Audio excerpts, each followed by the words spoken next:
We were reading Book 2, the Book of the Traveller of the Worlds, Canto 14, The World Soul. A covert answer to his seeking came. In a far shimmering background of mind space, a glowing mouth was seen, a luminous shaft, a recluse gate it seemed, musing on joy, a veiled retreat and escape to mystery. Away from the unsatisfied surface world, it fled into the bosom of the unknown. A well, a tunnel of the depths of God. So away from this unsatisfied surface world, it fled into the bosom of the unknown, a well, a tunnel of the depths of God. It plunged as if a mystic groove of hope through many layers of formless, voiceless self to reach the last profound of the world's heart. And from that heart there surged a wordless call, pleading with some still, impenetrable mind, voicing some passionate, unseen desire.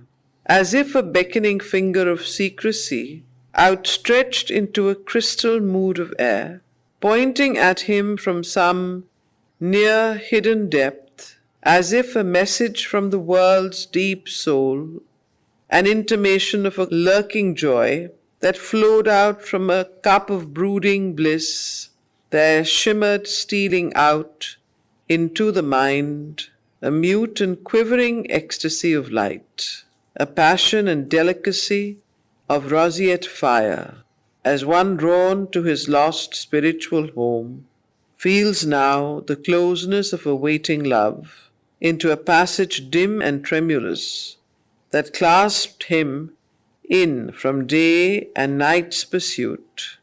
He travelled, led by a mysterious sound, a murmur multitudinous and lone.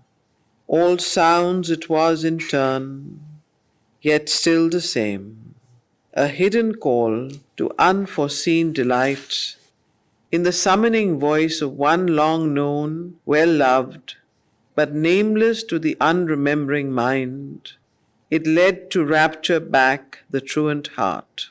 So here we have, as Ashwapati wanders from the self, the plane of the self of the mind, into a deeper, less surface-like world, what he calls the world soul, he receives an answer to his seeking, and he sees there's a reclusive gate that opens up, and within that gate, as he travels in, he sees a veiled retreat and a kind of a well and tunnel which leads to the depths, into the depths of God, as he explains it.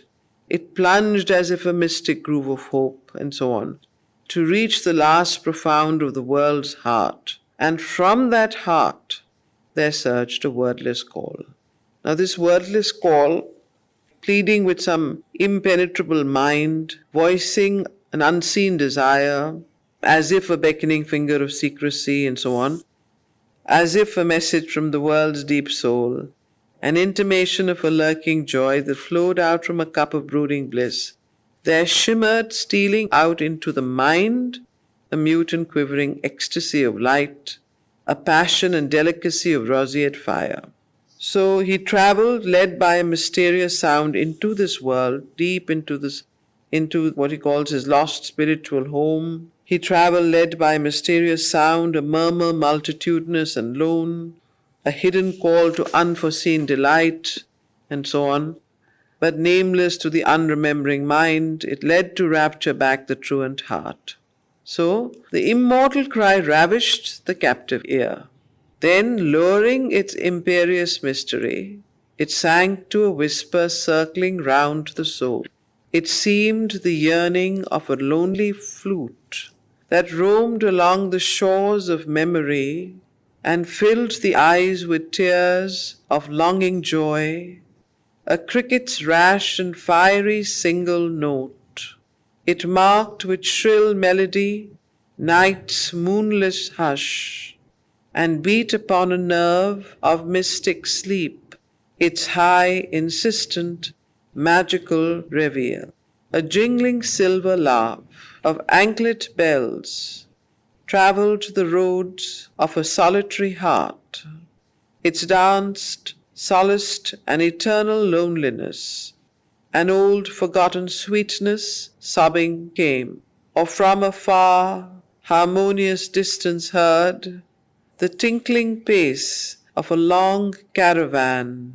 It seemed at times, or a vast forest hymn, the solemn reminder of a temple gong, a bee croon honey drunk in summer isles, ardent with ecstasy in a slumbrous noon, or the far anthem of a pilgrim sea. An incense floated in the quivering air. A mystic happiness trembled in the breast, as if an invisible beloved had come, assuming the sudden loveliness of a face, and close glad hands could seize his fugitive feet, and the world change with the beauty of a smile. Into a wonderful bodiless realm he came, the home of a passion without name or voice, a depth he felt answering to every height. A nook was found that could embrace all worlds, a point that was the conscious knot of space, an hour eternal in the heart of time.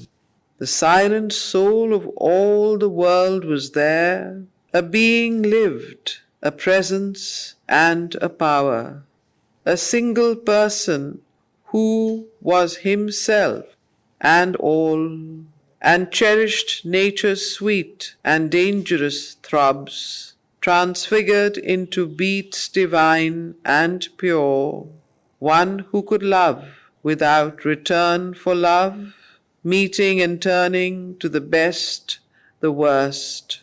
It healed the bitter cruelties of earth, transforming all experience to delight.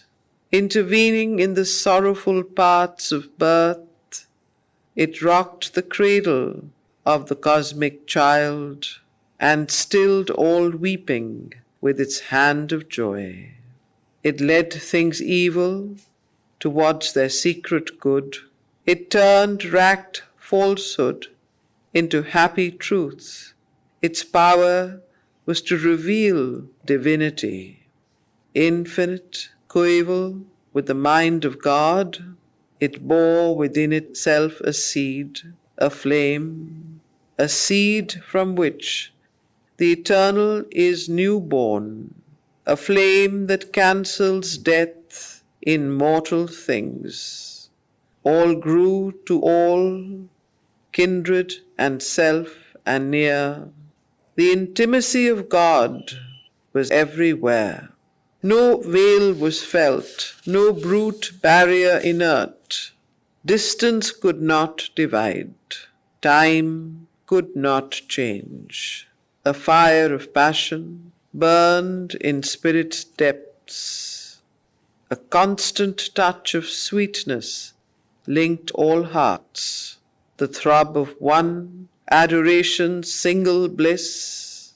In a rapt ether of undying love, an inner happiness abode in all. A sense of universal harmonies, a measureless, secure eternity of truth and beauty and good and joy made one. Here was the welling core of finite life. A formless spirit became the soul of form. So this is the description of the soul of the world that Ashwapati enters. This is the place where it's the core from which the world is upheld. That's why it's called the world soul. It is what Sri Aurobindo has described in Letters of Yoga as cosmic consciousness.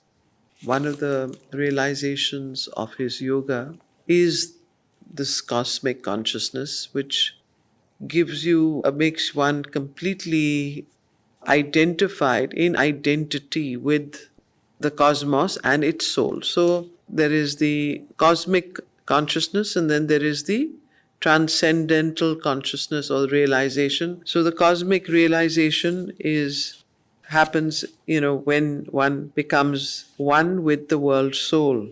So here, as we have read, we should read this again actually. Here, Ashwapati enters into this. The silent soul of all the world was here. There, a being lived, a presence and a power. A single person who was himself and all, and cherished nature's sweet and dangerous throbs, transfigured into beats divine and pure, one who could love without return for love, meeting and turning the best the worst. So when, even in our own yoga, when in Sri Aurobindo's stages of yoga, when he says those who have realized the cosmic consciousness, and there is another word for it, it'll come back to me, which he uses in the letters, then this is the state of being that takes over.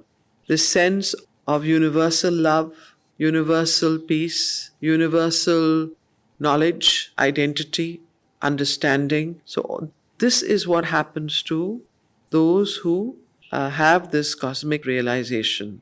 So in Sri Aurobindo's yoga especially, and that is why this is a very important canto, he stresses a lot on this idea of identity with the world soul, not rushing into the transcendent and giving up earth and giving up the earthly life and giving up the earthly realization and identity, but really first being and that's why one of his great prototypes, and you can see in our own mythology, was Raja Janak.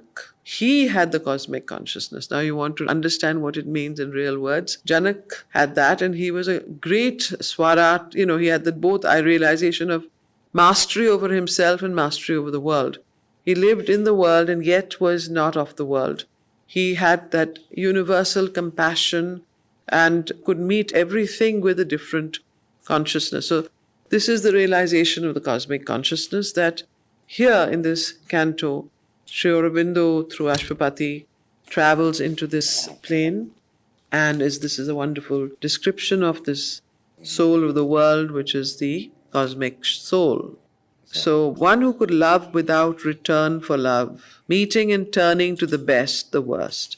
It healed the bitter cruelties of earth, transforming all experience to delight.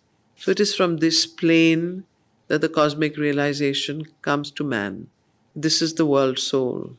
So, meeting and turning to the best the worst. It healed the bitter cruelties of earth, transforming all experience to delight, intervening in the sorrowful paths of birth.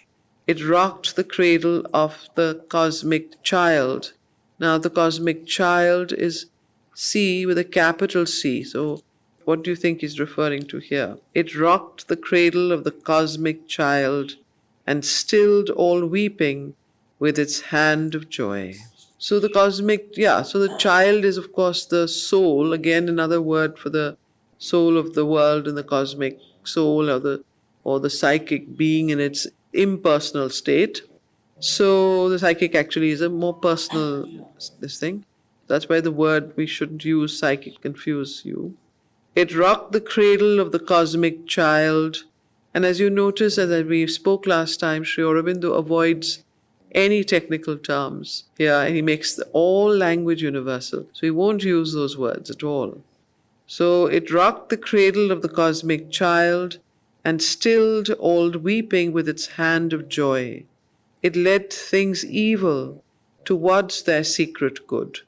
It turned racked falsehood into happy truth. Its power was to reveal divinity, infinite, coeval with the mind of God.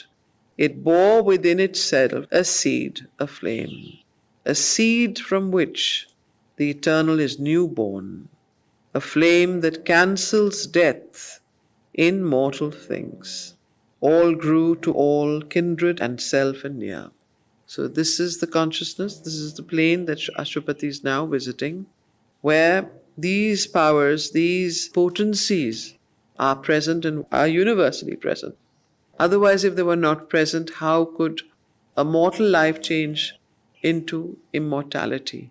So again, the importance of the cosmic realization as opposed to rushing into a transcendent state or the nirvanic state without passing through these phases. So there are two ways of going. One, you can disappear and you can go into a samadhi, and in that state of samadhi, you can experience the eternal. The other is that you can stay in the world and turn your consciousness into gold, nature, into receiving this downpour of consciousness and spiritual force into the body, into the mind, and transforming and transfiguring the soul. So that is the cosmic realization. It is the second realization of Sri Aurobindo's yoga, and this is the description of it. So many people ask, what is the difference between Sri Aurobindo's yoga and traditional yoga? Here is the difference. So this is a very important part of the integral yoga, because the integral yoga hopes and aspires to change human life, to change the earth, to change the world, and to change human nature. So how do you do that? These are the planes that one has to know about. And from these planes, powers and potencies come into the human receptacle. Once the human receptacle is ready to receive them and pure enough to receive them. So it led things evil towards their secret good. It turned racked falsehood into happy truth. Its power was to reveal divinity, infinite, coeval with the mind of God. It bore within itself a seed of flame, a seed from which the eternal is newborn, a flame that cancels death in mortal things. All grew to all, kindred and self and near. The intimacy of God was everywhere. No veil was felt, no brute barrier inert. Distance could not divide, time could not change. A fire of passion burned in spirit depths. A constant touch of sweetness linked all hearts. The throb of one adoration's single bliss in a rapt ether of undying love. And inner happiness abode in all, a sense of universal harmonies, a measureless, secure eternity of truth and beauty, and good and joy made one. Here was the welling core of finite life, welling core of finite life. Here was the core from which our life, finite life, is what we are involved in. Here was the welling core of finite life. A formless spirit became the soul of form. All there was soul, or made of sheer soul stuff. A sky of soul covered a deep soul ground. All here was known by a spiritual sense. In this plane of the world soul, that is the soul of the world, obviously this is describing an etheric plane, a subtle plane of consciousness where Ashwapati has traveled. All here was known by a spiritual sense. Thought was not there, but a knowledge near and one. So thought was not there, but what was there instead? A knowledge near and one, seized on all things by a moved identity. A sympathy of self with other selves, the touch of consciousness on consciousness, and being's look on being with inmost gaze, and heart laid bare to heart without walls of speech. So this is, of course, all these powers are ready to manifest in us, in the world, and we already have some instances of them and experiences of them, telepathy, clairaudience, clairvoyance, trikala drishti, timelessness, and all of these experiences. This is all that is coming from this plane. This is what he's describing. The touch of consciousness on consciousness, and being's look on being with inmost gaze, and heart laid bare to heart without walls of speech, and the unanimity of seeing minds in myriad forms, luminous with the one God.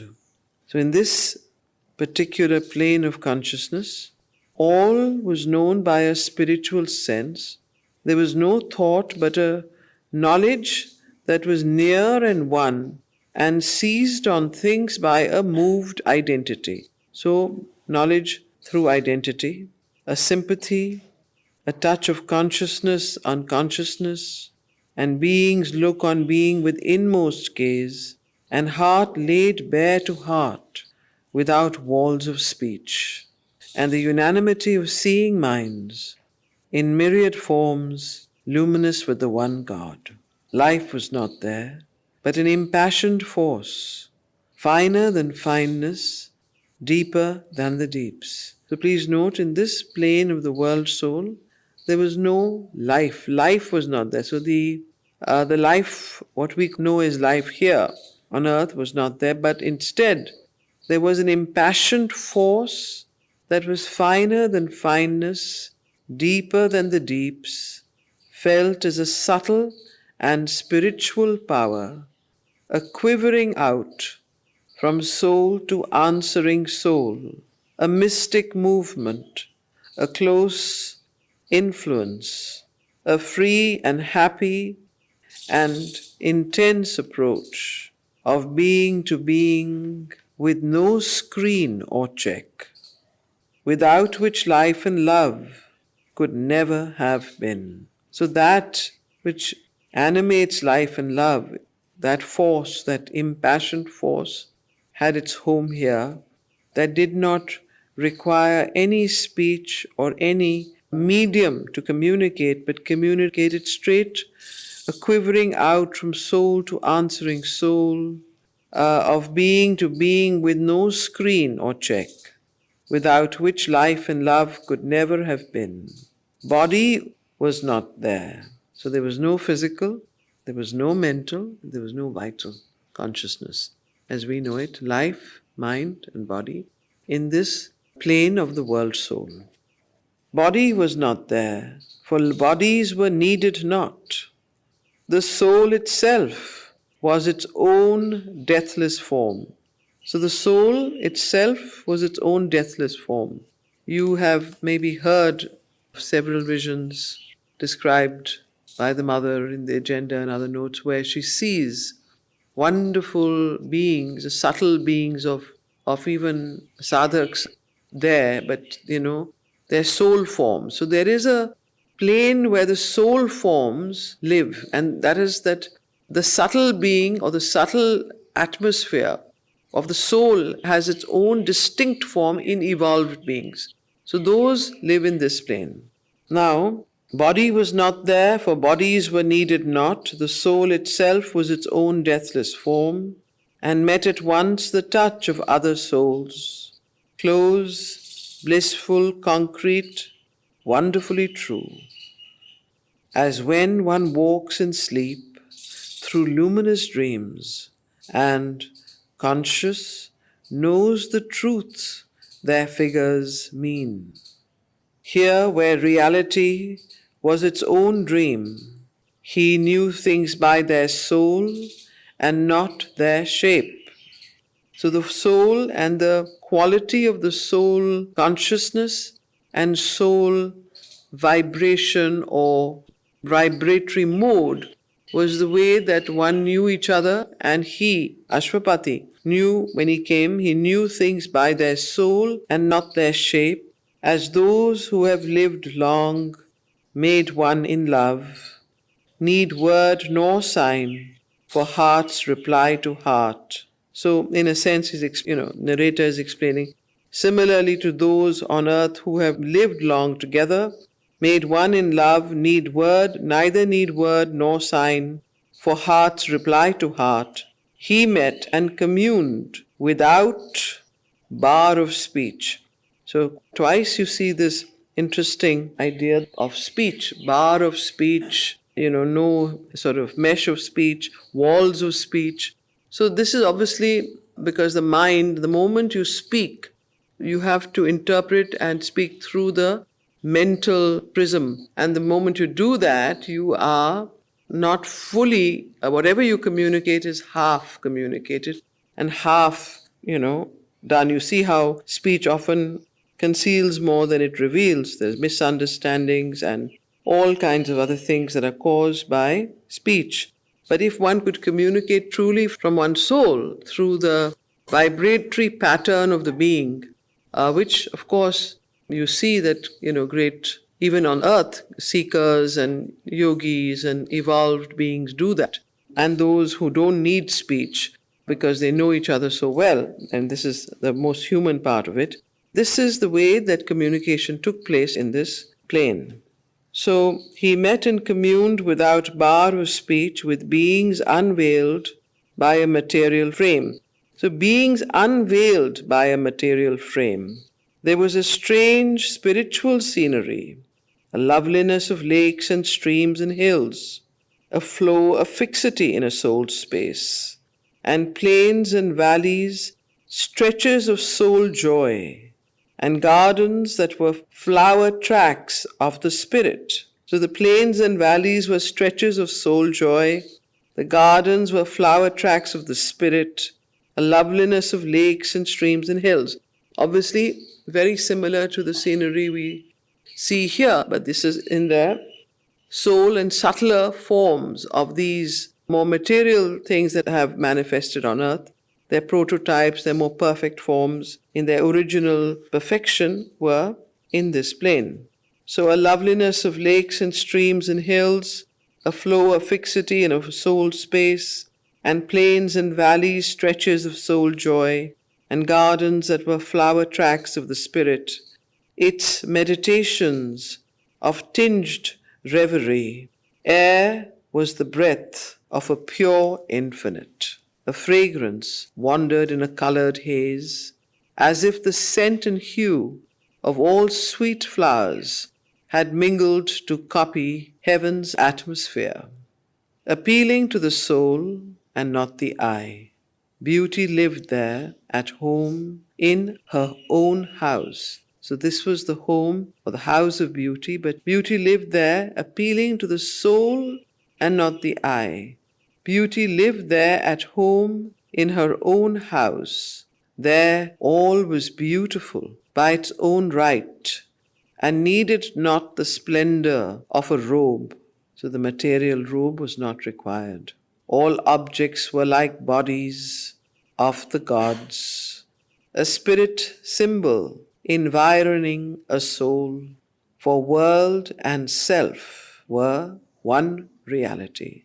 World and self were one reality. Now, on earth, world and self are not one reality. They're separate realities because there is a terrible division that is created by the mental, vital, and physical parts of our being that have the lower denominations and cannot have this knowledge by identity, which is the hallmark of this plane of consciousness. Immersed in voiceless internatal trance, the beings that once wore forms on earth sat there. So, immersed in voiceless internatal trance, the beings that once wore forms on earth sat there in shining chambers of spiritual sleep. Past were the pillar posts of birth and death. Past was their little scene of symbol deeds. Past were the heavens and hells of their long road. They had returned into the world's deep soul.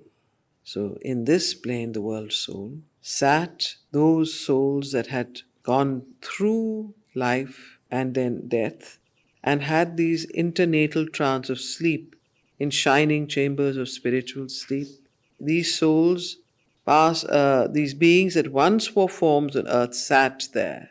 So this is interesting because I don't know if any of you have seen Game of Thrones. There was one particular episode where they actually showed these beings sitting in this trance-like chamber in their internatal sleep. Has anyone seen it? So this one I think is referring to the souls which is having this ideal rest. ideal? Yeah, they've gone into the deep rest. Yes. Between two births. Yes. This is the internatal. Correct. That's all that is learned. Correct. Yes. But does anyone remember this particular episode? No. It was unbelievable. I was quite taken aback. The rest of it is so dark and dreary. But they captured it in a beautiful way. There was a particular episode in Game of Thrones where they went into this chamber of where the souls took their rest. And they showed it. It was very unusual.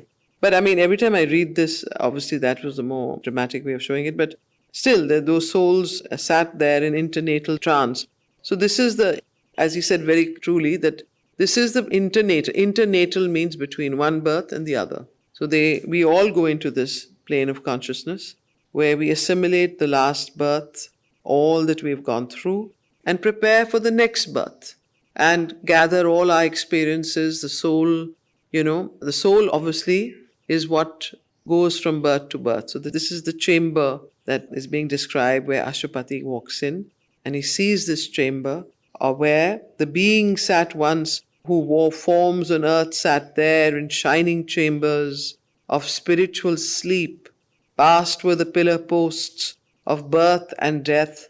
Past were their little scene of symbol deeds. Past were the heavens and hells of their long road. So they've gone through the long road to even enter. Sometimes it takes years to come to this chamber of internatal sleep because you have to pass through, all that, you have carried with you through that earthly experience, different vital worlds, mental worlds. Sometimes you get stuck there. So that's why heavens and hells.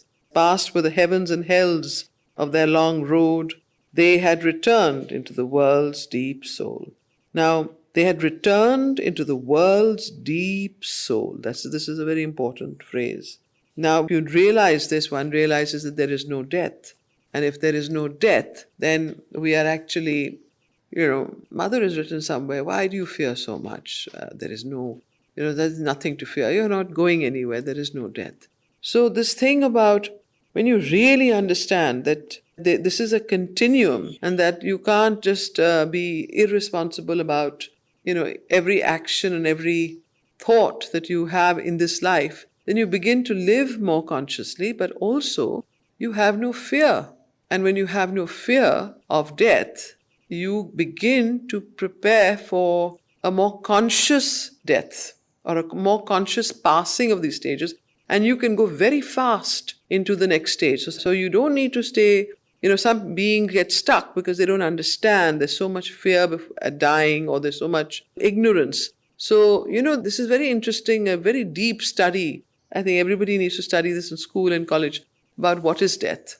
And here again in this passage, Sri Aurobindo, through the medium of Ashwapati, is saying something very important where he's describing that what happens from birth to death to birth to life, all of that.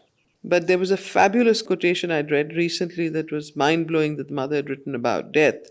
I'll try and see if I can find it, but it was similar, that there was no death. They had returned into the world's deep soul. All now was gathered into pregnant rest. So what was gathered? All now was gathered into pregnant rest. Person and nature suffered a slumber change. Okay? So the person and nature suffered a slumber change. In trance they gathered back their bygone selves, not just one self, but the whole assimilation of all their previous births. When they sat in that internatal trance, the soul, your soul sitting in internatal trance, discovers and goes back to all its previous lives and takes the essence from there. So, all now was gathered into a pregnant rest. Person and nature suffered a slumber change. In trance they gathered back their bygone selves. In a background, memories, foreseeing muse, prophetic of new personality.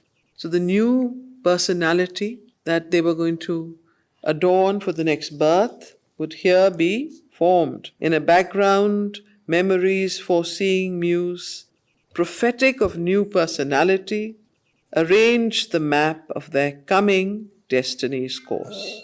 So again, in this internatal state, the map of their coming destiny's course was arranged. Heirs of their past, their futures discoverers, electors of their own self-chosen lot, they waited for the adventure of new life. So in this place, they waited for the new birth and for the new life to take when it happened. So some may be there for hundreds of years, some may be there for a very short time, depending from soul to soul and how long it takes. Although the same forever in many shapes, but by the outward mind unrecognizable, then they can't even recognize themselves from their own outward mind, but they are the same in different shapes through the eons of time, assuming names unknown in unknown climes, imprints through time upon the earth's worn page, a growing figure of its secret self, and learns by experience what the spirit knew, till it can see its truth alive and God. So till it can see its own truth alive in God, it learns by experience through the experience of life, through its journey of life, death, rebirth, life, death, birth again. It learns through that experience what the soul already knew. So, till it can see its truth alive in God, once more they must face the problem game of birth, the soul's experiment of joy and grief, and thought and impulse lighting the blind act. So the soul's experiment of joy and grief and thought and impulse lighting the blind act, and venture on the roads of circumstance, through inner movements and external scenes, traveling to self across the forms of things. Into creation's center he had come. Where had Ashwapati arrived? He had arrived into creation's center.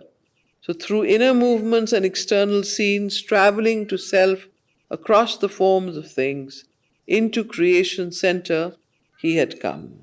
The spirit wandering from state to state finds here the silence of its starting point.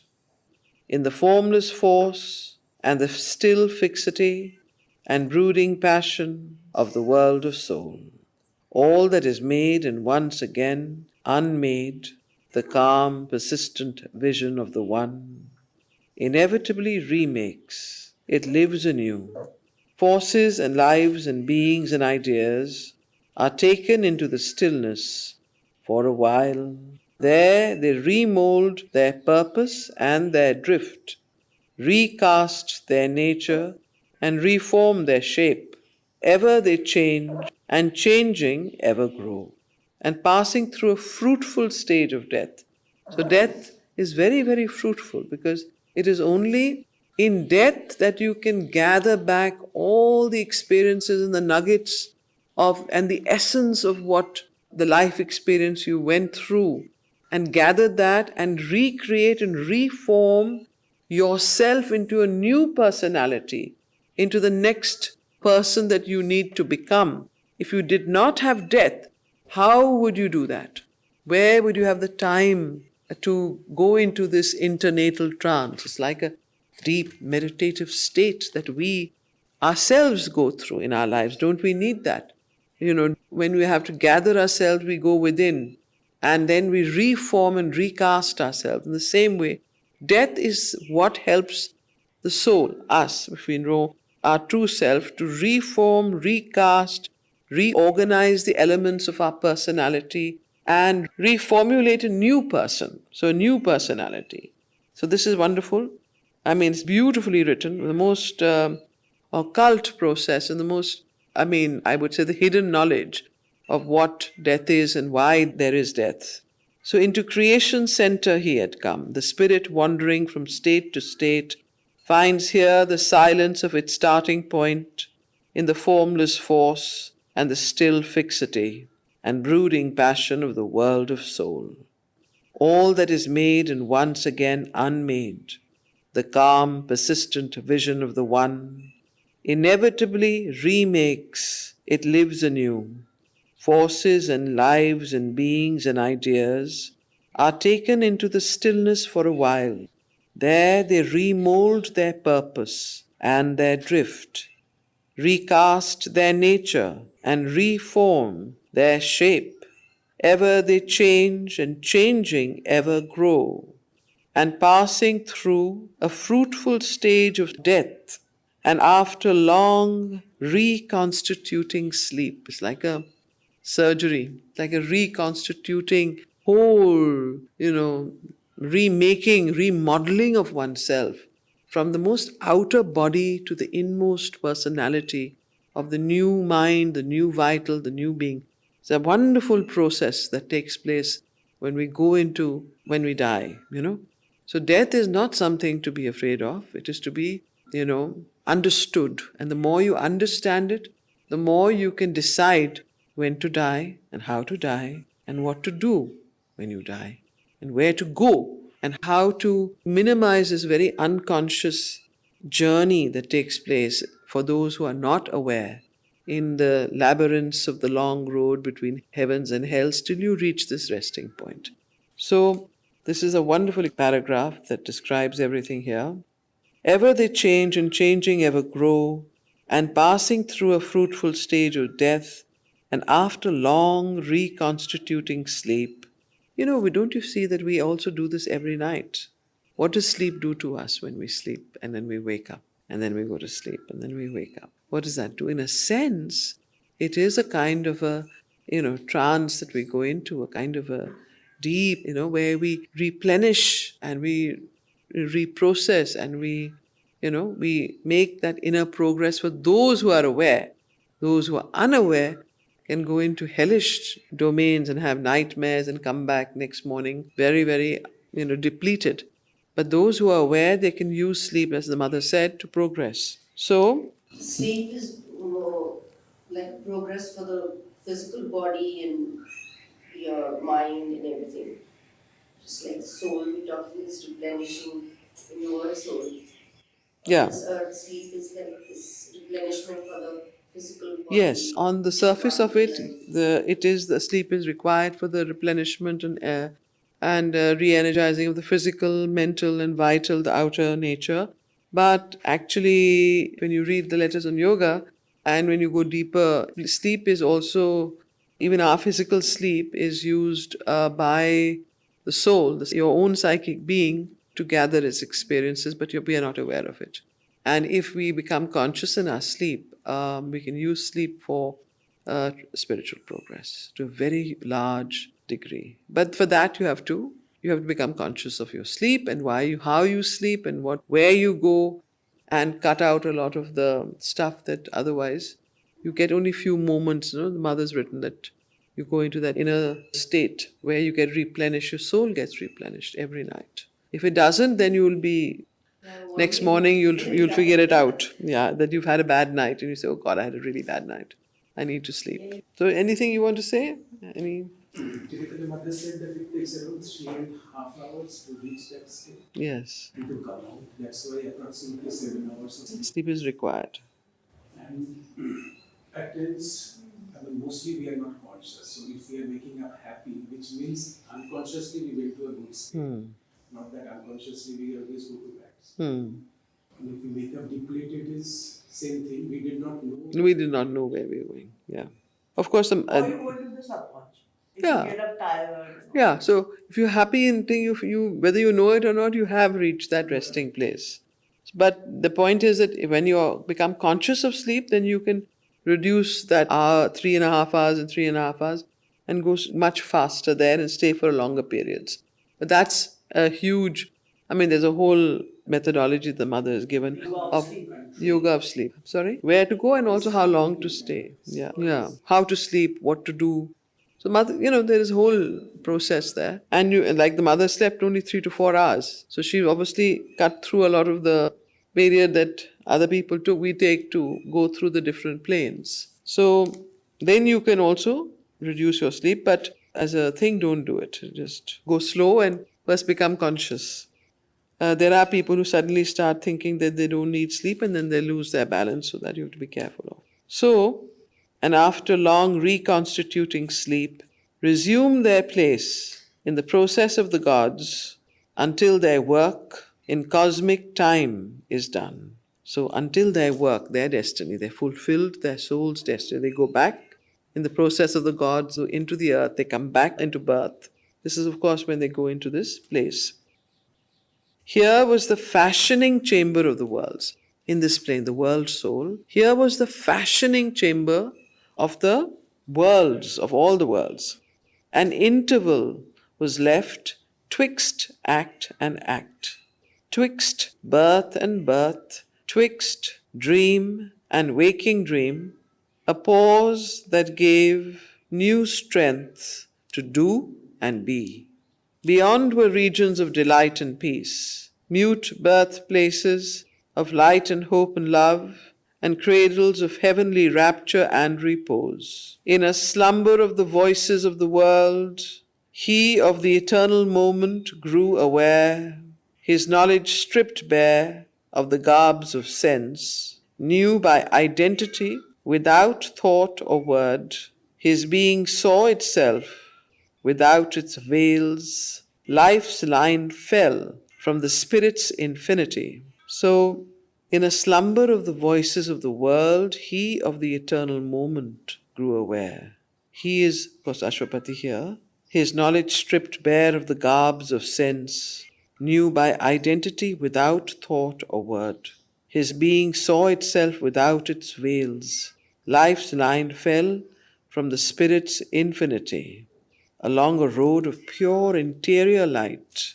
The road of pure interior light, alone between tremendous presences, under the watching eyes of nameless gods, his soul passed on, a single conscious power, towards the end which ever begins again, approaching through a stillness dumb and calm, to the source of all things human and divine. So his soul passed on alone between these tremendous presences, under the watchful eyes of the nameless gods, and approached through a stillness dumb and calm to the source of all things, human and divine. There he beheld in their mighty union's poise the figure of the deathless two in one, a single being in two bodies clasped, a diarchy of two united souls, seated absorbed in deep creative joy. Their trance of bliss sustained the mobile world. Behind them, in a morning dusk, one stood, who brought them forth from the unknowable. Ever disguised she awaits the seeking spirit, watcher on the supreme, unreachable peaks, guide of the traveler of the unseen paths. So what is this that he's referring to? In the source of all things. There Ashwapati now goes into the source of all things human and divine. And there he sees, he beheld in their mighty union's poise, a figure of the deathless two in one. What is he referring to here? A single being in two bodies clasped, a diarchy of two united souls. This is straight from, of course he doesn't, as I said, he writes in English here, doesn't want to name them, but what is it? Purusha, Prakriti, Ishvara Shakti, whatever words you want to call them. And behind them is the Supreme. So the two creative, what you call as the, you could give that name, yes. And the creator, the creatrix, the force of creation, and the force of that holds that, from which there's always the two in one. Now, you see, when they talk of Sri Aurobindo and the mother, they say the two in one. And this wonderful line comes, without me, he is unmanifest. Without him, I exist not. So this is the two in one. Of course, in this sense, it is in that plane. This is the source of all being. So this is the two in one. Without me, he is unmanifest. Without him, I exist not. So the two, which is the two force of what you call it, the Purusha, Prakriti. But they're both so united that they exist because of each other. They're not, there's no hierarchy there, you know. So this is the source of all in this world. Ashwapati sees this and experiences this. There he beheld in their mighty unions poise. Sorry? Hindu philosophy, there is this concept of Ardha. Ardhanareshwari. Yeah. Male and female also, yeah. Shiva Shakti, Shiva Parvati, all of this, yeah. So these are the other forms of this that come down from different other worlds of gods, human worlds, and so on. You know, even in the half lion, half whatever, you know, there are all kinds of things. But this, of course, is the original prototype world from which this two-in-one, which is the dual Shakti of Purusha and Prakriti, the force of creation and the force of, you know, there is both, you know. Very difficult to explain this in a language that is not divisive. But anyway, so we are going to keep it to that. You understand what it is. The mother was very much against putting any kind of, she even said that there should be no gender. She was very, very adamant about. That's why I'm not going into too much of that.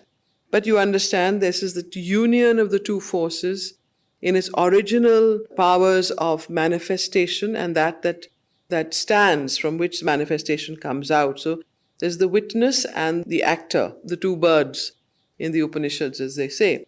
So this is that source. And behind that there is another that stands above. Now let's read this again. Towards the end which ever begins again, approaching through a stillness dumb and calm, to the source of all things human and divine. There he beheld in their mighty unions poise the figure of the deathless two in one. So they're two in one. A single being in two bodies clasped. A diarchy of two united souls, seated absorbed in deep creative joy. Their trance of bliss sustained the mobile world. Behind them in a morning dusk, one stood, who brought them forth from the unknowable, ever disguised, she awaits the seeking spirit. Watcher on the supreme unreachable peaks, guide of the traveler of the unseen paths. So this one that stood behind could be who? It says morning dusk, but actually morning is dawn and evening is dusk. So he has interestingly said morning dusk. So that means it's like there is a... So I would say it's behind stood the Divine Mother, the Supreme Mother. And from her came these two, this force that was both the Creator and the Creatrix. So this is because, if you see, it changes to the feminine, if you see the next line. So, ever disguised, she awaits the seeking spirit. Watcher on the supreme unreachable peaks, guide of the traveler of the unseen paths, she guards the austere approach to the alone. At the beginning of each far-spread plain, pervading with her power the cosmic suns, she reigns, inspirer of its multiple works, and thinker of the symbol of its scene. Above them all she stands, supporting all, the sole omnipotent goddess ever veiled, of whom the world is the unscrutable mask. The ages are the footfalls of her tread, their happenings the figure of her thoughts, and all creation is her endless act. His spirit was made a vessel of her force. Mute in the fathomless passion of his will, he outstretched to her his folded hands of prayer. Then in a sovereign answer to his heart, a gesture came as of worlds thrown away, and from her raiments lustrous mystery raised, one arm half parted the eternal veil. A light appeared still and imperishable. Attracted to the large and luminous depths of the ravishing enigma of her eyes, he saw the mystic outline of her face, overwhelmed by her implacable light and bliss, an atom of her illimitable self, mastered by the honey and lightning of her power, tossed towards the shores of her ocean ecstasy, drunk with a deep, golden, spiritual wine, he cast from the rent stillness of his soul a cry of adoration and desire, and the surrender of his boundless mind, and the self-giving of his silent heart. He fell down at her feet, unconscious, prone. So here he obviously refers to Ashwapati. End of Canto 14. And you see, from here, there's the kingdoms of the greater knowledge, and if you look at the next canto, it is the book of the Divine Mother. And then it is the Divine Mother who then comes down and comes to Ashwapati. So this is a wonderful, wonderful, mystic, occult explanation and reading of what happens to Ashwapati and, of course, to Sri Aurobindo himself when he goes to the Supreme Mother and to the source and realizes that in the Shakti, the Mahashakti, behind which all of creation comes from her, and then he falls down, completely surrenders his mind, his heart, his body, and himself completely. So, this wonderful phrase, a vast surrender was his only strength. If you see the yoga of Ashwapati, very reminiscent of the yoga of Sri Aurobindo and almost identical in ways. It is the yoga of the surrender, of yoga of surrender. So Sri Aurobindo did his own yoga through absolute surrender. And if you see Ashwapati here too, completely surrenders himself and gives of himself to the Divine Mother, the Supreme Shakti, and realizes that it is she who does the work and is the doer, is the creator, and is the creatrix